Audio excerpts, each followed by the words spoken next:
Hey, good morning, friends. So, my buddy brought over his '09 F-150 that he uses as a work truck. He needs to get an oil change on it, so we're going to help him out with that, and I'm going to walk you through how to do an oil change on this truck. Now, the very first thing that you want to do before you start any kind of a project is grab yourself a beer and open her up.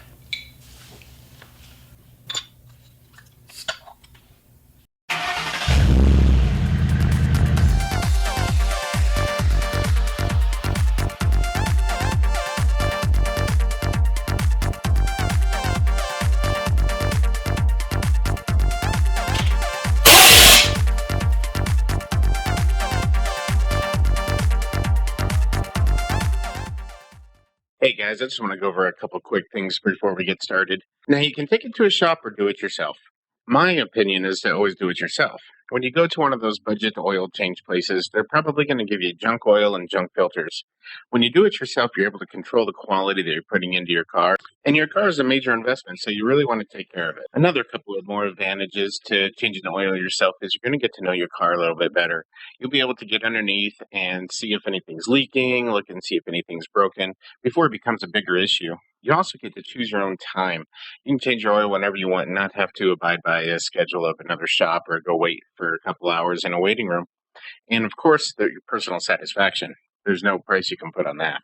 I'm sure you noticed in the title, this oil change is going to be for an inline engine. So this is your more traditional engine type where you have the engine and then the transmission sits behind it. It's going to be in the top picture there. You also have a transverse engine mounting, which is shown in the bottom picture. That's going to be more for sedans, smaller SUVs, all-wheel drive cars, stuff like that, where the transmission still sits behind the engine. However, the whole unit is shifted horizontally inside the engine bay. Determining which type of motor you have is going to make it easier when changing the oil because a lot of the transverse engines, the transmission pan looks a lot like the oil pan. So you want to make sure that you're always draining the oil and not the transmission fluid. When you pull the oil plug out, if red fluid starts coming off, immediately put that back. That's bad news bears. This is the engine on my Ford Explorer. You can see it's an inline motor because the fan, the belts, and all of the accessories are pointed toward me at the front of the vehicle. You can also see that the air intake plenum, which delivers air to each cylinder, goes from left to right, which means that the cylinders are on the left and the right side of the car.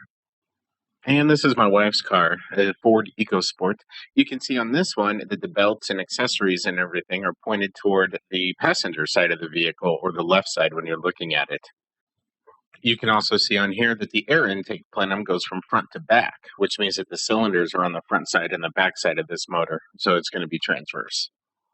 Alright guys, so the first thing you're going to want to do before you start your oil change is make sure you have everything ready. You're definitely going to need a drain bucket to drain all the old oil from your engine. You're also going to want your oil filter, and then a couple tools here. Now, before getting your oil and oil filter, you want to take a look at your owner's manual. This is going to tell you what type of engine oil you need, as well as the quantity. As you can see in this case, we're working with a 5.4 liter engine, so it's going to call for 7 quarts of oil using 5W20. For the oil filter, most of the time you'll have to look that up on the parts store website, just by putting in your make and model. Regular 3/8 inch ratchet, 16 millimeter shallow wall socket, 3/8 to match the ratchet. I also have a couple of extensions. The ratchet, extension, and socket are going to be used to remove the oil plug out of the oil pan. I also have another longer 3/8 extension to go on this guy. I'll show you a little bit more about this guy later, but this makes it so much easier to get your oil filter off. It expands out, and then just by loosening of the oil filter, it collapses in and then makes it a tight fit around the oil filter and helps you get it off a whole lot easier. Now, as far as oil goes, my buddy got Valvoline and then he got a Motorcraft oil filter. As far as Motorcraft goes, that's Ford's brand part, so anything Motorcraft is going to be related to Ford. That's their OEM spec, original equipment manufacturer spec. So anything Motorcraft goes directly to Ford. Alright, well, let's get started. The hood release is located underneath the driver's side dashboard. In this case, it's on the kick panel. Other cases, it might be up a little bit higher on the dash, or if you have a German car, it could be anywhere. The secondary hood release is located under the grill here, and you just have to move it right or left. You'll get more familiar with this on your own car over time. My buddy's been out driving his truck all morning, which is just fine. I do enjoy changing the oil while it's warm because it comes out a whole lot easier. I will let it cool down for about 30-45 minutes though, because I don't like going to the hospital. And before starting the oil change, I like to take a look at the original oil level to see where that's at, and then I'll also take a look at the oil condition and see what that looks like. Whenever you check your oil, you first pull the dipstick out and then clean it off, so that way you get a good idea of where the oil is supposed to line up. Now, as you can see here, the oil is supposed to be in that crosshatch section. Anywhere in the middle is just perfect. Obviously, if it's a little low, then you need to add a little bit. When it gets down to the first hole there in the dipstick, that's usually about a quart low. So if it's any lower than that, you'll add at least 1 quart and then go from there.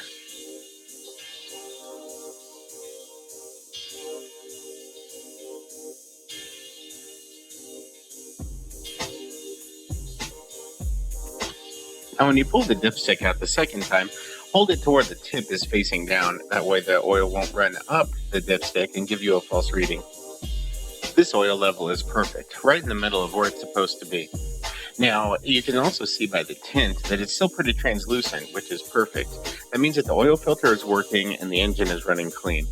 Normally, when you get close to the oil change time, your oil is going to be pretty dark, which is normal. Now, if it starts getting sludgy or you find particles or metal bits in it, then you probably want to get that checked out pretty quick. When you're changing your oil, another thing you want to look at is your air filter. Most of the time, you're going to want to replace this at the same time that you change your oil. We'll just take a look and see. Wow, look how fast I'm going. That's impressive. Now, when you run into a struggle like this, it's definitely a good time to grab another beer. So what I'm going to do is loosen this hose clamp. It's going to separate the air intake box from the rest of the air intake hose and give me a lot more room to work with. That's all you need.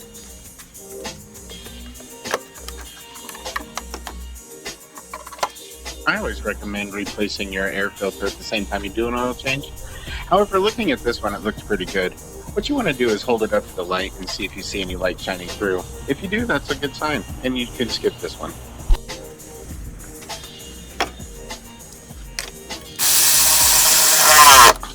Now, before you start to drain your oil, you can grab one of these oil dry absorbent pads and put it underneath the collection barrel. What that's going to do is avoid any spilling or staining on your driveway or garage or wherever you're doing it. Now, when I was talking about the inline engines before, this is an inline engine. So your oil pan is right here. Right behind that is your transmission pan. You don't want to mess with that transmission pan, so just leave them be. Now, what I'm doing now is just loosening this bolt to empty the drain. Now, what you see here is what happens when somebody has a little too many beers.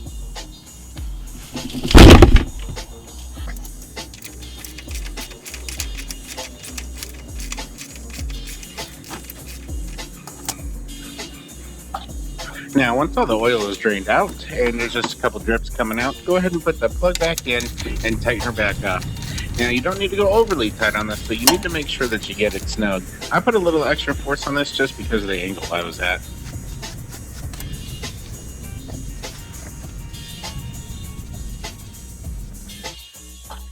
Now, this is the oil filter grabber I was talking about.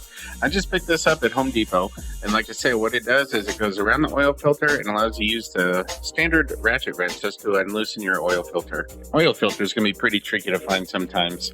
Since you already have that part, you can start looking around your engine to see where it's at. But they're always almost going to be that cylindrical shape. Some of them are canister oil filters, and those are a whole different animal, but we can go over those later.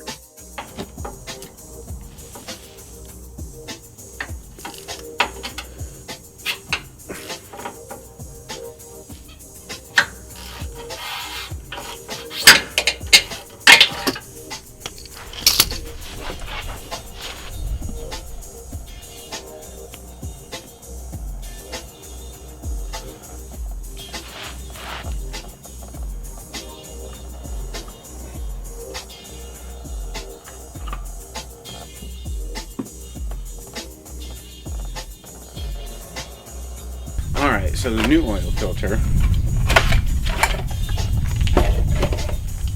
is going to come with this little rubber gasket here. What you want to do is oil that up so it creates a great seal and won't let anything leak out. So So what I like to do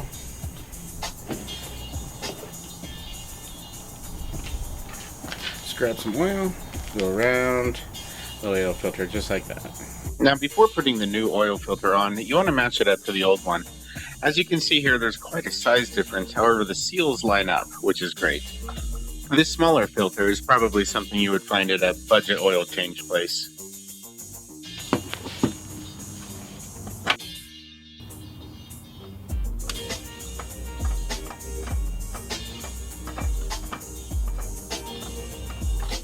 Now when you're putting the oil filter back on here, you want to be pretty gentle at this point. It'll just thread on real nice, and then once it starts to get tight, turn it about another turn, maybe a turn and a half. You don't want to over tighten it, you just want to make sure it's not going to come loose. Now when it's time to fill the oil back up, always use a funnel. You don't want to have oil spilling all over the place, catching on fire and stinking up the show. This oil funnel set is nice. It's individually pieced out for each make. So there's a specific one for Ford, General Motors, Dodge, all of that.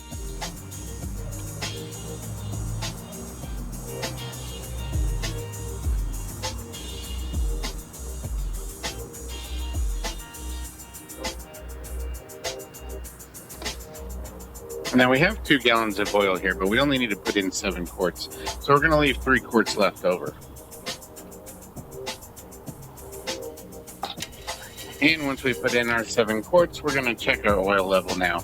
You always want to do this on a level surface, and then you always want to do it doing that 2-step method I showed you before.